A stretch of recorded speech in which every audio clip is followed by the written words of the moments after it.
Namaskar and welcome to this special series on disaster management that Lok Sabha Television brings to you every week. आज की कड़ी में हम बात करेंगे आपदा पीड़ितों की मनोवैज्ञानिक देखभाल के बारे में। आपदाएं जब भी आती हैं तरह तरह की, तो उस वक्त फिजिकल के साथ साथ हम देखते हैं मेंटल ट्रॉमा भी होता है। कई तरह की मनोवैज्ञानिक दिक्कतों का सामना करना पड़ता है आपदा पीड़ितों को।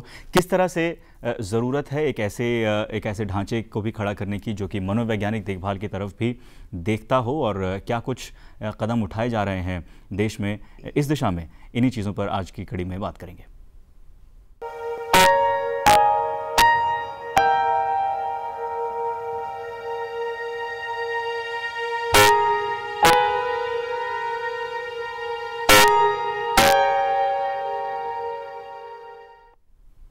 और हमेशा की तरह आज की कड़ी में भी तीन बहुत ही ख़ास मेहमान हमारे साथ मौजूद हैं। यहाँ मेरे बाईं तरफ बैठे हैं major general doctor J K. Bansal.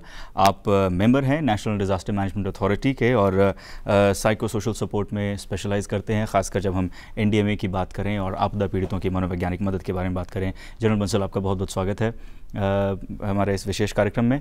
उनका साथ देंगे डॉक्टर अवधेश कुमार शर्मा। आप साइकाइट्रिस्ट हैं और प्रेसिडेंट रह चुके हैं Indian association of private psychiatrist के। डॉक्टर शर्मा, आपका भी बहुत बहुत स्वागत है।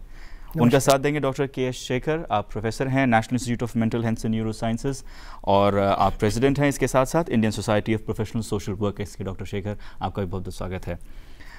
मेजर जनरल डॉक्टर शर्मा, आपसे डॉक्टर बंसल, आपसे मैं जानने की कोशिश करूँगा, क्या ख़ासकर चूँकि ये स्पेशलाइज्ड एक एरिया है, अगर हम बात करें आपदा पीड़ितों की मनोवैज्ञानिक स्थिति के बारे में, जनरली जब बात चलती है आपदा प्रबंधन की तो फिज़िकल एस्पेक्ट्स की तरफ ही ध्यान जाता है। मनोवैज्ञानिक और जब मेंटल हेल्थ की हम बात करें तो उस वक्त ध्यान कम जाता है, लेकिन एनडीएमए को शायद इसकी ज़रूरत महसूस हुई कि एक अलग से इसके ऊपर भी ध्यान दिए जाने की ज़रूरत है। कितनी अहमियत है जब हम बात करते हैं आपदा की, तो आपदाओं में आपदा पीड़ितों की मनोवैज्ञानिक देखभाल की कितनी ज़रूरत है और किस तरह का काम इस दिशा में एनडीएमए कर रही है, आप हमें बताएँ। सर, प्राकृतिक और कृत्रिम दोनों ही आपदाओं से बहुत ही जान माल की हानि तो होती ही है जी। उसके साथ में इसका जो आघात है वो मन पर भी पड़ता है जी, जो कि एक मेंटल ट्रॉमा देता है। तो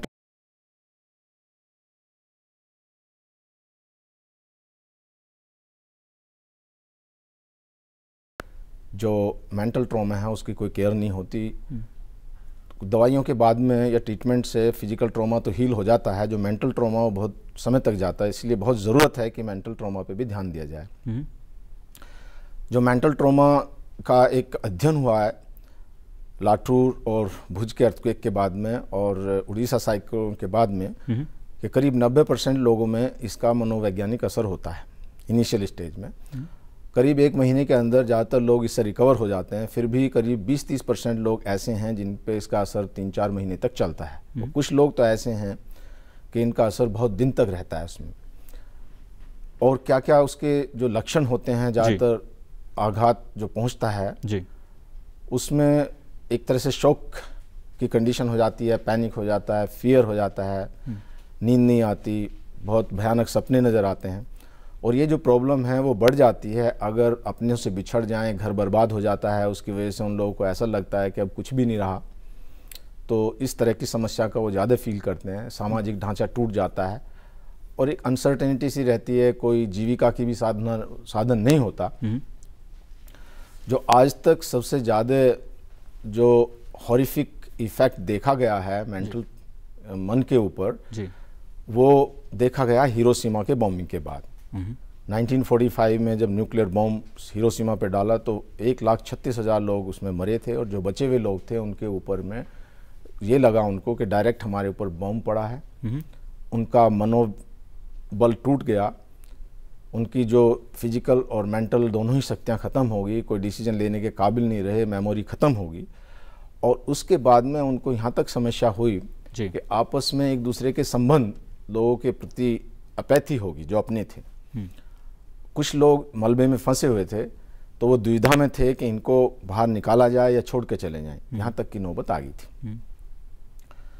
सुनामी 2004 में खुद गया था नागापट्टनम में, वहाँ पर जो सुनामी से बचे हुए लोग थे समुद्र के किनारे थे, दोबारा सुनामी की वार्निंग थी। हमने उनको काफ़ी परसुएड किया कि आप यहाँ से जाइए। उन्होंने कहा जी हम तो अपने जो नियर एंड डियर को खो चुके हैं, हम कुछ भी हो जाए यहाँ से नहीं जाएंगे, तो फिर हमको उनका वहीं पर ट्रीटमेंट करना पड़ा।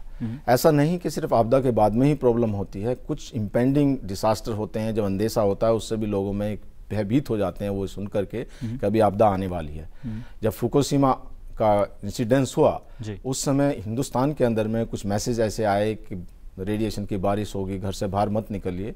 लोगों में बड़ी चिंता हुई और हमने उनको जाके फिर मीडिया पर आए, उनको बोला कि जापान यहाँ से 6000 किलोमीटर दूर है और हवा का डायरेक्शन भी दूसरी तरफ में है, तो यहाँ पे ऐसा कुछ नहीं होगा। थोड़ा उनको सांत्वना मिली। इसके बाद में जब मायापुरी का इंसिडेंस हुआ उस दौरान में लोगों में जब तक पता नहीं था, वो कुछ 6-7 केस हो गए थे, 8 पेशेंट थे जो एडमिट हुए, डॉक्टर लोग उनके पास नहीं जा रहे थे। उन्होंने सोचा हमको भी रेडिएशन लग जाएगा, और जो जनता थी या वहाँ पर रहने वाले लोगों में भी इस चीज़ की परेशानी हुई। इसके अलावा ये सब चीज़ों को देखते हुए नेशनल डिसास्टर मैनेजमेंट अथॉरिटी ने नेशनल गाइडलाइंस निकाली हैं। ये नेशनल गाइडलाइंस हैं। इसमें हमने गोष्ठी की, विचार विमर्श किया, सारे एक्सपर्ट्स बुलाए, डॉक्टर शेखर, डॉक्टर अवधेश, ये हमारे एक्सपर्ट हैं, और उनके जरिए हमने इस गाइडलाइन को निकाला। इसके साथ साथ में जो हमने एक ऐसी व्यवस्था की, एक नोडल सेंटर बनाया NIMHANS, national institute of mental health and neuro science, जिसमें डॉक्टर शेखर हैं और बाकी कुछ रीजनल इंस्टीट्यूट हैं, जैसे कि Tata institute of social science है, मेंटल हॉस्पिटल महाराष्ट्र है, गोपीनाथ बारदलोई इंस्टीट्यूट गुवाहाटी, दिल्ली में भी एक इंस्टीट्यूट ऑफ ह्यूमन बिहेवियर। तो इनको सबको मिलके, बाकी हमारी national institute of disaster management है, NDRF है, वो सब लोग टीम तैयार कर रहे हैं कि जिससे कि अगर कोई प्रॉब्लम ऐसी होती है तो उसमें जाया जाए, और ये लोग जाके वहाँ पे उस इनिशियल स्टेज में they integrate themselves with medical care, और उसके साथ साथ मेंटल ट्रॉमा की भी केयर की जाए, और लॉन्ग टर्म इफेक्ट भी देखने जरूरी होते हैं। तो लॉन्ग टर्म में हमको क्या करना है कि उनकी जो अभी सुख सुविधाएं हैं, जैसे पानी है, खाना है, रहने की जगह है, मेडिकल केयर, ये तो करना ही करना है। लॉन्ग टर्म में अगर जो लोग फैमिली से बिछुड़ गए हैं उनको आपस में मिलाना, बाकी उनको अच्छे से शेल्टर प्राप्त कराना और उनकी केयर करना, ये सब चीज़ें हमने सोची हुई है और यही प्लान किया है जिसको हम करने जा रहे हैं। चलिए, तो एक गाइडलाइंस NDMA ने आपने हमें बताया कि ये रिलीज़ हुई हैं दिसंबर 2009 में, अगर मैं गलत नहीं हूँ, तो ये गाइडलाइंस आई थी। डॉक्टर अवधेश, डॉक्टर बंसल ने हमें बताया कि आप और करीब से समझते हैं आपदा के इस आयाम को, तो आपसे और जानने की कोशिश करूंगा, किस तरह से आप डिटेक्ट करते हैं कि किस केस में सीवियर मेंटल ट्रॉमा हुआ है, क्या उसके लक्षण होते हैं और फिर किस तरह से हैंडल होते हैं इस तरह के केसेस? आपदा के बाद हर व्यक्ति को कोई ना कोई साइकोसोशल प्रॉब्लम होती है। डेथ्स बहुत कम, इंजरीज फिजिकली थोड़ी सी ज़्यादा, लेकिन साइकोलॉजिकल ट्रॉमा हर किसी को, because disaster is a normal reaction to an abnormal situation. उस समय में हर व्यक्ति के ऊपर कुछ क्षण के लिए, कुछ दिनों के लिए उसका असर रहता है। आज के समय में जबकि टेलीविज़न आ गया है, तो उसको देख के जो दूर दराज के लोग हैं जी, जिनके वहाँ पे शायद कोई करीबी लोग फंसे हों या जो पहले कुछ ऐसी ही चीज़ से निकले हों, उनके ऊपर भी उसका असर होता है जी। ये एक फेज़ है जिसमें कि शुरू में तो हर किसी को, और धीरे धीरे समय के साथ साथ जैसे उन्हें सपोर्ट मिलती है और वो आपदा से दूर होते जाते हैं, तो लोग सेटल करना शुरू कर देते हैं। कुछ पॉपुलेशंस हैं जो ज़्यादा वनरेबल हैं, एल्डरली, बच्चे, वो लोग जो पहले किसी शारीरिक बीमारी से या ख़ास तौर से मानसिक बीमारी से पीड़ित हैं, वो लोग जो ड्रग्स का या अल्कोहल का सेवन करते हैं, वो लोग जो ऑर्फन्स हैं, वो लोग जो ऑलरेडी डिस्प्लेस्ड हैं, वो लोग जो कि बाहर से आए हैं और वहाँ पे उनका कोई सोशल सपोर्ट सिस्टम्स अभी नहीं है, दे आर मोर वनरेबल। शुरू के फेजेस में जो एक्यूट फेज जिसको कहा जाता है, जो कुछ दिनों तक चलता है, उसके अंदर नींद का ना आना सबसे पहली चीज़ होती है। कुछ लोगों का भूख बहुत कम हो जाना, ऑलमोस्ट स्टार्विंग, घबराहट हर किसी को होती है, साथ ही साथ जिसे हम स्टार्टल रिएक्शंस कहते हैं, छोटी ही आवाज़ से, ख़ास तौर पे अगर अर्थक्वेक हुआ है या फ्लड्स आए हैं या बॉम्ब ब्लास्ट हुआ है या कोई टेररिस्ट एक्टिविटी हुई है, तो वहाँ पर लोगों को छोटी ही छोटी आवाज़ से डर लगना शुरू हो जाता है, which is called startle reaction. उसी के साथ में समथिंग कॉल्ड फ्लैशबैक्स, जो एक्चुअल इवेंट हुआ उस समय जो उन्होंने देखा वो उनके दिमाग पे चलता रहता है। अगर उन्होंने अपने किसी खास व्यक्ति को उसमें खोया है, तो उस व्यक्ति का उनसे बिछड़ जाने का जो सीन है वो भी चलता रहता है। और इसी के साथ साथ लोग कई बार बहुत ज़्यादा डिप्रेस्ड होना शुरू हो जाते हैं आफ्टर अ फ्यू डेज़, जबकि ये शुरू के हाइपर अराउजल के सिम्टम्स कम होने शुरू हो जाते हैं और फिर वो सेकंड फेज़ में जाने शुरू हो जाते हैं, जो कि शॉर्ट टर्म से मिड टर्म में जाता है, जो कि 1 महीने से बाद 6 महीने और उसके आगे तक। यहाँ पर लोगों में ज़्यादातर anxiety reactions, depressions, substance abuse, खासतौर पे शराब का सेवन हो जाना, दूसरों के ऊपर, और एक फेज़ चलता है जहाँ पे उनको लगता है कि आपदा फिर से आएगी, they are not sure that it is over as yet, तो वहाँ पे वो उस चीज़ को एक्सपेक्ट करते रहते हैं। इस दौरान में जो उनकी रोज़मर्रा का जीवन है, और ख़ास तौर पे अगर वो उससे टूट चुके हैं, क्योंकि आपदा से अगर बहुत ज़्यादा सामाजिक भी उथल पुथल हुई है, तो उनका रोज़ी रोटी का या जो रूटीन बनी हुई है वो भी ख़त्म होनी शुरू हो जाती है, तो उसकी वजह से भी उनके दिमाग पर और ज़्यादा असर पड़ता है। अगर उन्होंने किसी करीबी व्यक्ति को खोया है तो उसी के साथ में ग्रीफ रिएक्शंस वो होने शुरू हो जाते हैं, और ये जो प्रक्रिया है ये करीबन 1 साल तक चलती है।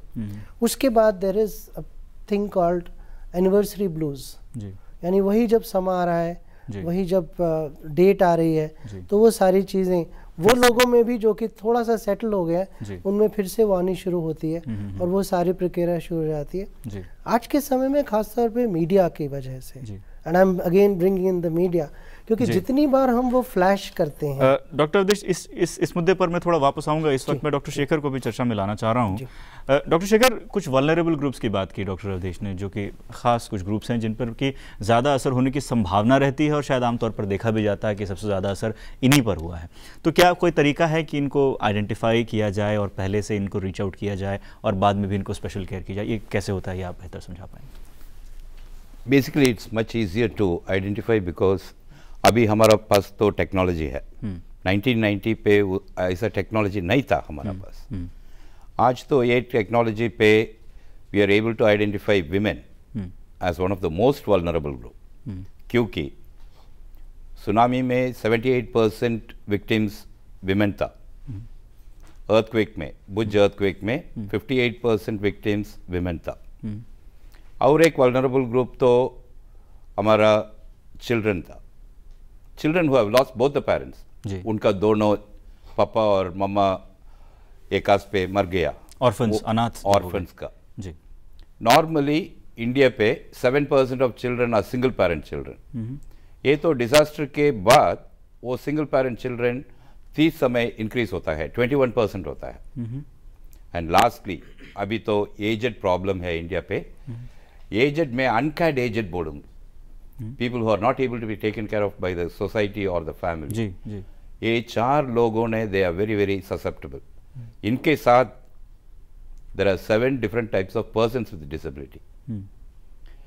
अभी तो if there is a cyclone coming, people can hear sound from others. Ji, a person who is not able to hear will be a more susceptible person. जी, भूकंप आ गया, मैं घर से बाहर जाना, normal person can run fast, whereas a person without a limb, orthopedically handicapped, उनका बहुत problem होता है। Similarly, a person who has blindness or low vision, उनका नहीं मालूम होता है क्या हो रहा है आसपास में। So these are all very susceptible person. इनके साथ साथ पुराना वाला persons with other types of illnesses, वो भी बहुत susceptible होता है, क्योंकि they would have been controlled with various types of physical illness or mental illness and all. जी, तो इनका खास ख्याल रखे जाने की ज़रूरत है। जब हम तमाम आपदा प्रबंधन की बात करते हैं तो इनके तरफ खास तवज्जो लाए जाने की ज़रूरत है। आपको रोकूंगा डॉक्टर शेखर, इस वक्त है एक छोटे से ब्रेक का। जब वापस आएंगे तो फिर और थोड़ा विस्तार से और जानने की कोशिश करेंगे इस पहलू को। वक्त है एक छोटे से ब्रेक का। जब वापस आएंगे तो चर्चा जारी रहेगी। जुड़े रहिए हमारे इस विशेष प्रोग्राम से।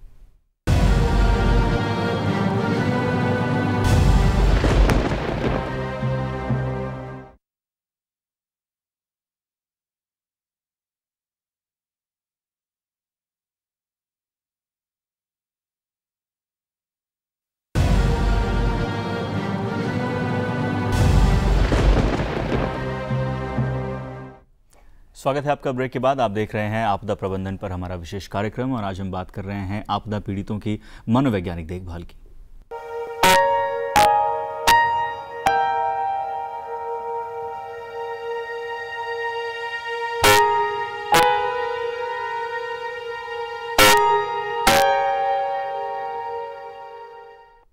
ये जो वल्नरेबल और ससेप्टेबल ग्रुप्स के बारे में डॉक्टर अवधेश और डॉक्टर शेखर ने हमें बताया, तो एक तो हो गई फिर इनकी आइडेंटिफिकेशन की प्रक्रिया कि भाई मालूम है कि ये वल्नरेबल ग्रुप्स हैं